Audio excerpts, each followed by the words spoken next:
On my 21st birthday, my dad toasted, "Some kids make you proud. Others just take up space." Everyone laughed. I just smiled and said, "Good thing I'm moving 2,000 miles away." My own father, on my 21st birthday, raised a glass and declared, "I just take up space." That cutting remark was just the first searing blow in a long, gut-wrenching battle where my family proved they saw me as nothing more than a walking ATM, a resource to exploit, until I finally had to fight back. Hey everyone, it's Brian. I'm 29, and if there's one thing I've learned in my HR career, it's how to read a room in 5 seconds flat and draft a performance plan in 10. I was the classic middle child, the oldest son, the one who was responsible from the moment I could tie my shoes. I scheduled doctor appointments, memorized deadlines, remembered everyone's birthdays. I was basically the unpaid operations team for my entire family. At work, they know me as calm, steady. My family, oh, they just knew me as useful. We grew up in Phoenix, in a house that always had this weird mix of lemon cleaner and unspoken expectation hanging in the air. My older sister, Kelsey, she was the star, always shining. My younger brother, Evan, he was the one who crashed and burned, then got a parade for just surviving it. Me? I learned early that asking for help was basically admitting you failed.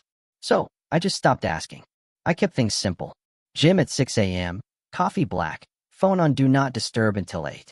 My apartment is clean, my emails have labels, my rent is paid on the 1st. It's not exciting, no, but it's stable. Stability feels like oxygen when you grew up in a house where money was less a thing and more a mood, constantly shifting, always threatening to break. I actually used to believe that if I just worked hard enough, pushed myself, my family would finally see me as more than just a spare wallet, a convenient resource. That belief didn't shatter all at once. It chipped away, small pieces at a time. Like when Mom accidentally used my credit card at Costco because hers was in her other purse.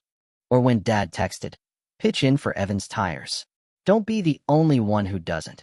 And then immediately sent me a Venmo request for the full amount. But the night the truth finally showed its teeth was my 21st birthday. We were at this restaurant with shiny menus and wobbly chairs, balloons tied to my seat like I was 10 again. I'd just gotten an offer for an HR internship 2 states away. I was scared, yeah, but also bursting with pride. Dad lifted his glass, a smirk playing on his lips, like he was inspecting a job he had no intention of paying for.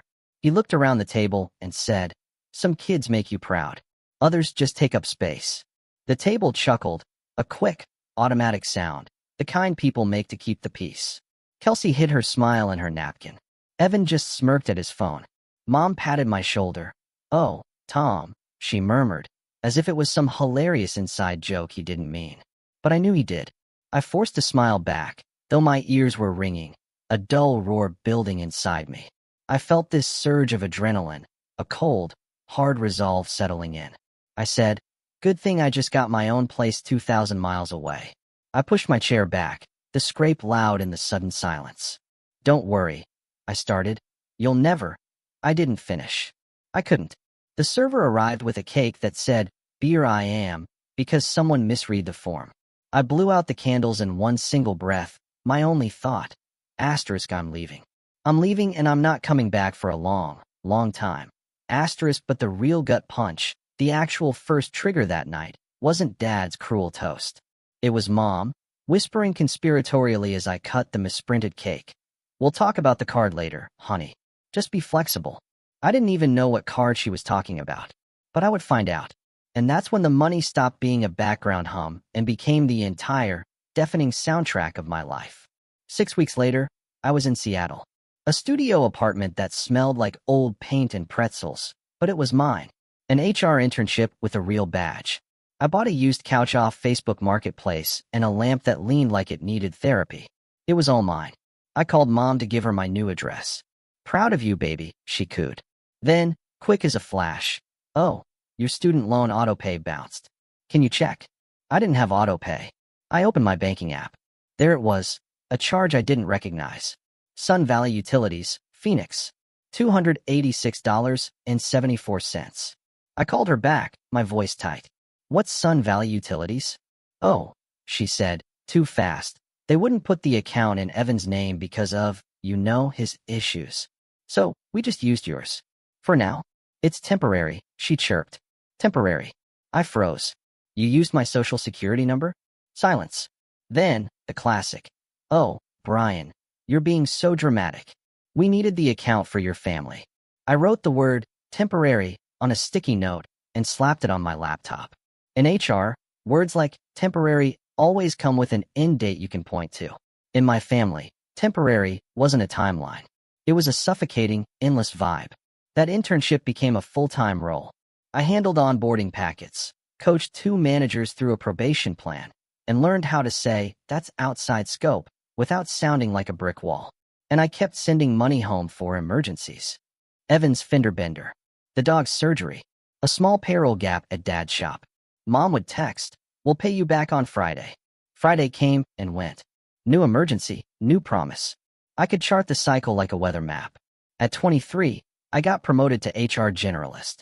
My manager, this really cool guy, high-fived me in the hallway, beaming. "You're a stabilizer, Brian," he said. Stabilizer. I love that. I screenshotted the email, feeling genuinely proud, and sent it to the family chat. Kelsey sent, "Yay. Mom, so proud. Speaking of stability, your father's dental work is due Monday. Dad, just spot us. I'll Venmo you." Evan sent a thumbs-up emoji, like he'd contributed. I pushed back softly. "I have my own bills, you know." Mom's reply hit like a punch to the gut. "You always make everything about money, Brian." I stared at that line for what felt like an hour. Me? I was the one making it about money? I let it go, though, like I always did. A year later, the little cracks widened into chasms. I went home for Thanksgiving. By then, I was running performance calibrations, building compensation bands, and quietly Venmoing my parents amounts that would make my coworkers blink. The house looked the same, but it didn't feel the same. New refrigerator, new TV, a stack of unopened mail on the counter like a monument to avoidance. Mom hugged me and whispered, "You look skinny." I said I was fine. She said, "You always say that after you've lost weight," like it was a personal insult to her cooking. After dinner, Dad handed me a folder. "We've been thinking," he began. "It's time to put your name on the business." I opened the folder. It was a loan application for $65,000. I laughed, a sharp, bitter sound, because that's what I do when I want to scream. "You're joking." Mom touched my forearm, her voice sweet as poison. "It's a guarantee, sweetie. Not even real money." I worked in HR, not finance, but I could read. This was very, very real. "Family helps family," Dad said, his eyes hard. "Family also asks," I said. He looked at me like I'd slapped him. "You want me to beg my own son?" I closed the folder, my jaw tight. "I want you to treat me like more than a walking credit score." We didn't sign anything that night. But when I got back to Seattle and logged into Credit Karma, there it was, a hard inquiry I didn't recognize. Same bank on the folder. My stomach dropped, a cold, sickening plunge. I called Mom. No answer. Again. On the 5th ring, she picked up, her voice airy, too casual. "Brian, hi. I'm just in line at Costco." I didn't mince words. "Did you apply for a business loan using my information?" Her tone immediately snapped to indignation. "Don't be rude, Brian." "Did you?" I pressed. Another pause, heavy and damning. "Well, we needed to keep the crew through winter. We were going to tell you." I sat on my cold kitchen floor, staring at my refrigerator, at that curling, yellowed sticky note that still read, "Temporary." I finally understood. In my family, temporary wasn't a timeline. It was a suffocating, endless vibe. "This is illegal," I said, my voice raw. "No one is suing anyone. We're family." I heard myself say it. And I heard the echo of every HR training module in my head. People say we're family when they want you to work late without pay. I froze my credit. I filed a report. The bank flagged the application. Mom texted the family chat, venomous. "Brian is acting like a stranger." Kelsey sent Mom a terse, "He's just careful." Evan, unbelievably, wrote, "We get it. Brian's better than us." I didn't respond. Months passed. I lowered contact, saved my money, saved my sanity. Mom would call, talking like nothing had happened. "How's the weather? How's work?" Then she'd slide in a request like a stray cat looking for food. "The mortgage cleared a day late, but it's fine. Can you just, handle it? We'll pay you back Friday." Always Friday. I started keeping a spreadsheet. Date, amount, reason given, status. I colored the paid column green. It stayed mostly gray. At 26, I became HR manager. Benefits now lived under me. So did employee relations and a stack of dull binders labeled policy. I loved it anyway. Order, clarity, process. At the same time, my family life became the opposite: demand, ambiguity, gaslighting. They called it help. I called it bleeding out quietly. The mini breaking point came through a group chat. Kelsey announced her engagement. The chat exploded. Confetti, champagne emojis, 50 exclamation points from Mom. Within an hour, Mom started assigning costs. Brian can book the venue deposit. Brian's good with numbers. He'll handle the caterer retainer. I watched the messages roll by, each one a line item on a bill I never approved. I typed, "I'll send a gift." That's it. Mom immediately replied, "Don't be selfish." Evan, bro, it's her only wedding. Me, hard to be selfish with my own money. Mom called immediately. "I don't recognize you anymore," she wailed. "You never looked," I said, my voice flat. She sniffed, a performance honed over decades. "After all we've done for you, the roof over your head, the rides to practice, the food. Then, the kicker. Do you want a receipt for your childhood?" I wanted to laugh. "Funny you should ask," I said, and almost opened my spreadsheet right then. But I didn't. Not yet. But the file? Oh, it existed. It grew. One night, scrolling through line after line in bed, the glow of my phone illuminating the ceiling. $286.74 utilities. $900 Evans tires. $1,100 2-week payroll float. $250 dog meds. $1,500 Kelsey's dress deposit. $700 surprise dental. $300 Evans court fees. $1,200 roof materials. 87 entries. For years, I fell asleep with my phone on my chest and woke up to 3 missed calls from Mom and a text. "We need to talk about Kelsey's honeymoon flights." Of course we did. I kept giving them little pieces. I kept telling myself I was choosing it. That made it feel less like theft. And then came the day that reset the board. Dad called a family dinner, which basically meant ambush. I went anyway, because some naive part of me still believed that showing up would eventually equal being seen. We ate overcooked chicken and 2 sweet iced tea. Halfway through, Dad cleared his throat. "We're proud of your career," he said, though he said career like it had invisible quotation marks around it. "Thanks," I said. He smiled, that same shark-like smile from my 21st. "We're expanding. 2 new trucks. We'll just put you on the paperwork so the bank feels safe." Mom reached over, squeezing my hand. "You won't even notice, sweetie." The old me would have swallowed it. The new me, the one who'd built a spreadsheet and frozen his credit, finally said, "No." The room went cold. Evan leaned back on the couch, laughing. "Here we go." Mom's face tightened. "Brian, family. Family doesn't forge signatures," I said, my voice steady. Dad's jaw visibly tightened. "Watch your mouth." I stood up, so I wouldn't shake. I froze my credit. "If anything shows up with my name on it, I will report it." Mom's voice sharpened, cold and dangerous. "To who? The police? On your own father?" "If that's what it takes," I said. I left before dessert. 2 days later, I got a calendar invite for a family finance meeting. Mandatory. The subject line might as well have said, "The breaking point." The meeting was at their house, Sunday at 3 o'clock. I dressed like I do when I have to fire someone. Clean, neutral, no tie. I brought my laptop, because facts land better with pixels. Kelsey was already there, her hair perfect, her engagement ring flashing like a warning. Evan was sprawled on the couch, shoes on the cushions, scrolling TikTok. Mom set a plate of cookies in front of me, as if sugar could fix fraud. Dad stood, arms crossed, the project manager of a project I never joined. "Your mother and I have carried this family," he began, his voice booming. Mom nodded solemnly. "We gave you everything." Dad leaned forward. "Now it's your turn to step up with real support, not spreadsheets."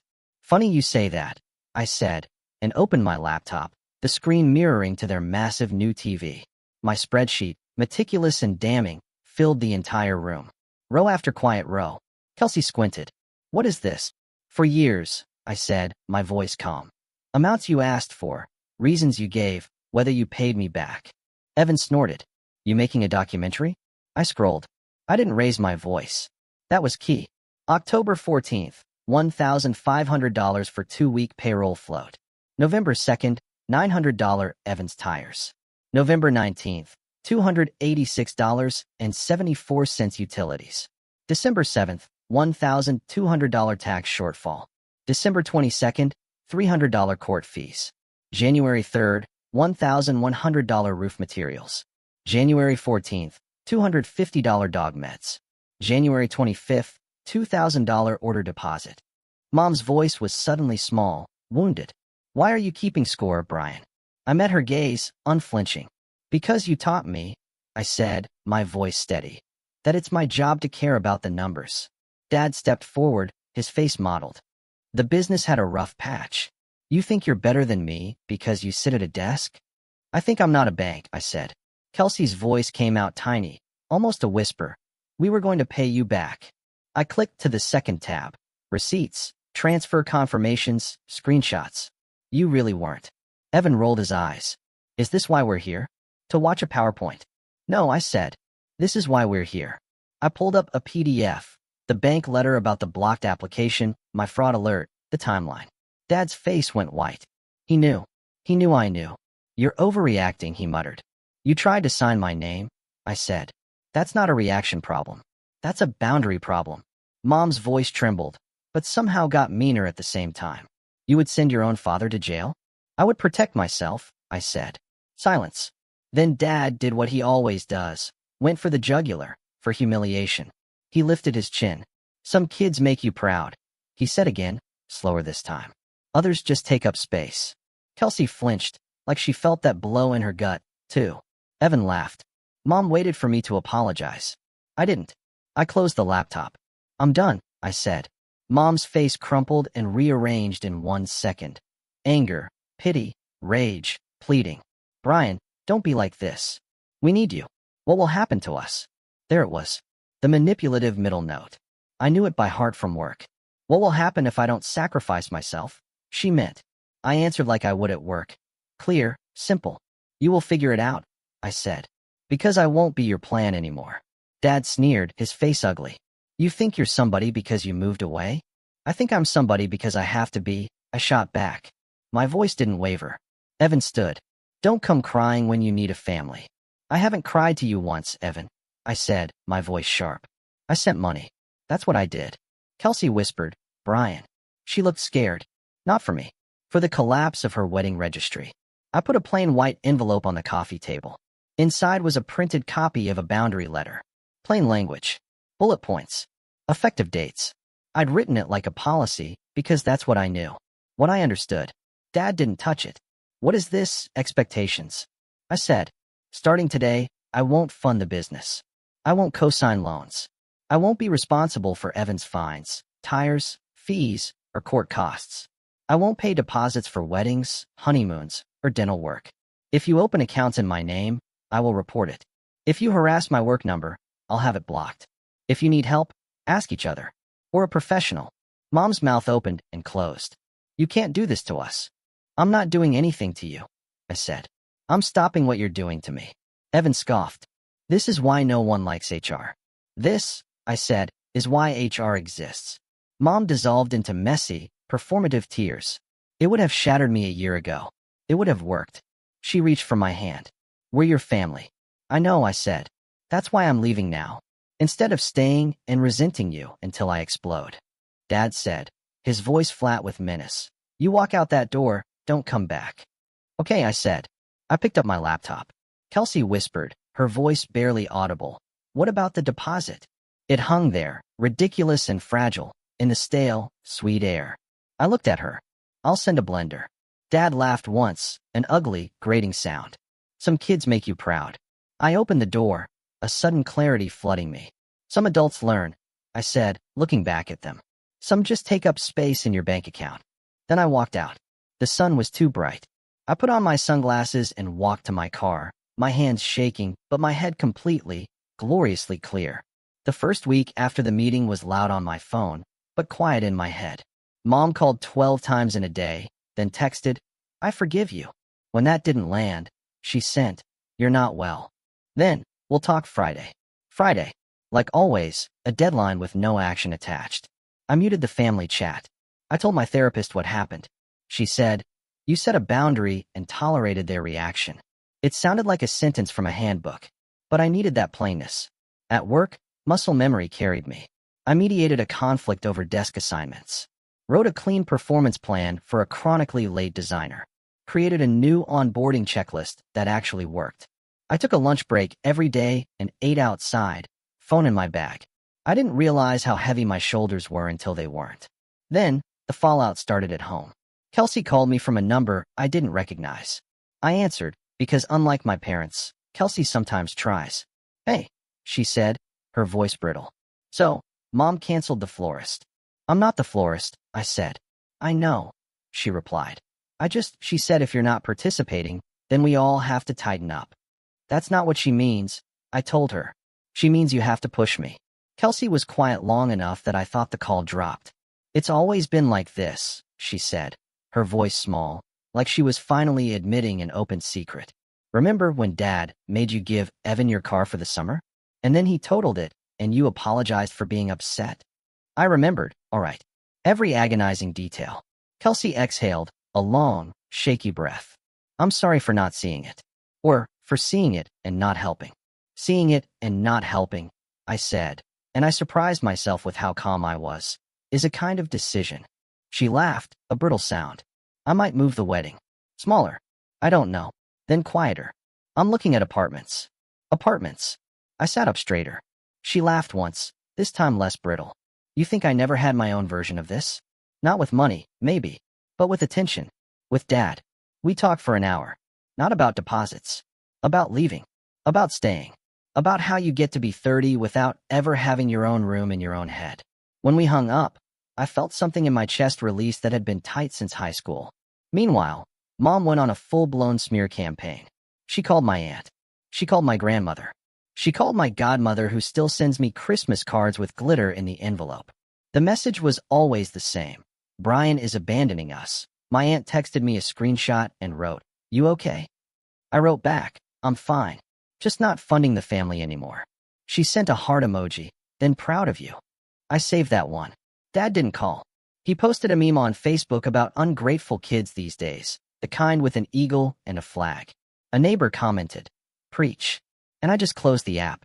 Evan sent 3 snake emojis, then a video of himself at a bar, caption, "Real family takes care of each other." I didn't reply. 2 nights later, he called at 1:02 a.m. I woke up, stared at the ceiling, and let it ring. He left a voicemail. "I need $200 or I'm screwed." The next morning, there was a second message. "Forget it. You're dead to me." I poured coffee and practiced not wearing other people's emergencies. And here's what surprised me. Life got lighter. Not perfect, lighter. I started boxing after work with a coworker named Maya, who threw hooks like she was sending a strongly worded memo. I even said yes to a board game night the first time a neighbor invited me, even though I swore I hated board games. And it was fun. We argued about whether a rule counted as written or implied, and I laughed so hard I snorted. No one asked me for my routing number. At work, I finally pitched the project I'd been sitting on for months, a real career framework, not just a PDF no one reads. My COO said, "Run it." I ran it. People actually used it. Someone wrote on a survey, "This made me feel seen." I screenshotted that and saved it in a folder called Fuel. Money-wise, I set up an auto transfer to a savings account I named Not for Fire. Every Friday, a little bit moved itself, and no one texted me about it. I looked at my banking app and saw a number that looked like a decision, not a trap. Mom tried a new angle. "I miss you." Then, "We should do Sunday dinners again." Then, "You know I'm not a bad person." I didn't respond to texts that were hooks. I answered ones that were information. "I'm available on the 12th at noon for lunch." In public. She wrote back, "Just be normal." Which meant, let us pretend nothing happened. I saw her for that lunch. We sat at a place with metal chairs and loud music. She ordered a salad and picked it apart. "You look tired," she said. "I sleep fine," I replied. She sighed. "Your father's upset." "He can be," I said. "He says you threaten legal action." I promised I'd protect myself, I told her. She leaned in. "Brian, honey, what will happen to us if you don't help?" "You'll learn to budget," I said. "Or downsize. Or sell a truck." Or ask Evan to get a second job. Or stop using credit cards like bandages. There are 100 options before Brian pays. She blinked at me, her eyes wide. You sound cold. I sound clear. I corrected her, my voice unwavering. She dabbed her eyes. I never wanted this. You wanted the money without the conversation, I said. Now you have to have the conversation without the money. She stared at me like she didn't know me. Maybe she didn't. Maybe I didn't either. Not fully. I paid for my lunch and left her with hers. Kelsey kept calling. Little updates. She moved the wedding to a backyard. It looked beautiful in the pictures she sent. String lights, thrifted vases, a borrowed arch. She didn't ask me for a deposit. I sent her a gift and a card that said, "May every yes be yours." She texted me a photo of her crying and laughing at the same time, mascara everywhere. I cried at my desk, blaming allergies, but it was just relief, joy, and a quiet kind of pride. Dad finally texted after 3 months of silence. Need to talk. I wrote back, email me. He replied, you're ridiculous. I shot back, boundaries are not ridiculous. He didn't respond again. Then something I didn't expect happened. Evan called. Sober. At 10 a.m. I got fired, he said, his voice small, like a scared little kid again. I'm sorry, Evan, I said, and I meant it. I need. He stopped himself, like he'd hit an invisible wall. I was going to ask you for rent. I won't do that, I said. There was a long, heavy silence. What do I do, he finally asked. Not fix this for me. Not send money. Just, what do I do? You grieve, I said. You accept the natural consequences, and you go to the workforce center on 3rd and Pine. Ask for Laura. Tell her you're ready to work. He laughed once. Of course, you have a contact. I have a list, I said. Why are you like this? He asked. Not mean, just curious. Because someone has to be, I said. He didn't thank me. He didn't yell. He just said, okay, and hung up. 2 weeks later, he texted a photo of a schedule. Overnight shifts at a warehouse. It's trash, he wrote. But I'm going. I sent a thumbs up. No confetti. My therapist asked what success looked like. I said, a Sunday where my phone battery lasts all day because it's not constantly lighting up with panics I didn't cause. We both laughed. It came. A Sunday with laundry and coffee and a walk by the water. My phone stayed still. When it did buzz, it was a friend sending a meme about HR being corporate therapists. I sent back, we're boundary librarians. I thought a lot about that toast from my 21st, about taking up space. I realized the only space I'd been taking was the small, anxious corner of my own life I'd allowed myself to keep. After the meeting, that corner expanded. I bought a bookshelf. I bought a plant. I bought boxing gloves that actually fit. I booked a trip with my own miles and didn't tell anyone until I got back. Mom sent one more grand message in the family chat. We have always supported each other. Some of us forget that. Kelsey replied, support is not exploitation. Evan, to my shock, wrote, stop. Then I got it. Dad left the chat and rejoined 5 minutes later like he thought no one would notice. And me? I put the chat on mute for a year. I unmuted it the day Kelsey sent a photo of her first lease, with only her name on it. I did it, she wrote. I wrote back, proud of you. Not the way Dad says it. The real way. A year later, I flew to Phoenix for a work trip and kept 1 extra day for myself. I drove past the old house. The lemon cleaner smell was just a memory now. The lawn was uneven. The roof looked new. I laughed in the car and kept going. I met Kelsey for coffee, sneakers, ponytail, a softer face. I'm in therapy, she said. Me too, I confessed. We were just kids trying to be props. Yeah, you were brave to stay. I was right to leave. We cried, wiped it away, and talked like siblings who might finally be friends. Then the diner, vinyl booths, bitter coffee. Dad, already braced for battle. Mom, fussing with sugar packets. So, you think you're better than us? Dad started, predictable as ever. No, I said. I think I'm better to myself. We needed you. Mom's voice dropped, laced with that familiar guilt trip. I know, I said, meeting her eyes. And I needed me. Dad shook his head. Family is family. I'm not angry, I said. And I'm not paying. Both can be true. He opened his mouth, closed it. Not a miracle, just a click. Mom reached, then stopped when I didn't offer my hand. Are you happy? I pictured the spreadsheet archive, the boxing gloves, quiet Sundays where my phone battery stays full. Yes, I said. Mostly. More than before. Good, she said, meaning it and hating it a little. Back in Seattle, I opened the old sheet. No rage, just numbers. I added one last line. Date, today. Amount, $0. Reason, boundary kept. Status, paid. Then I filed it under archive. Not to forget, but to remember without bleeding. If there's a moral to all this, it's brutally simple. I am not a wallet with legs, and family isn't an all-access pass to my peace. Help without boundaries? It just hurts everyone.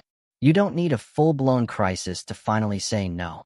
And that cutting toast from my 21st, the one about taking up space? I finish it now, every time I lock my door, water my plant, or just sit in the quiet of my own life. Don't worry, Dad. You'll never take up space that isn't yours.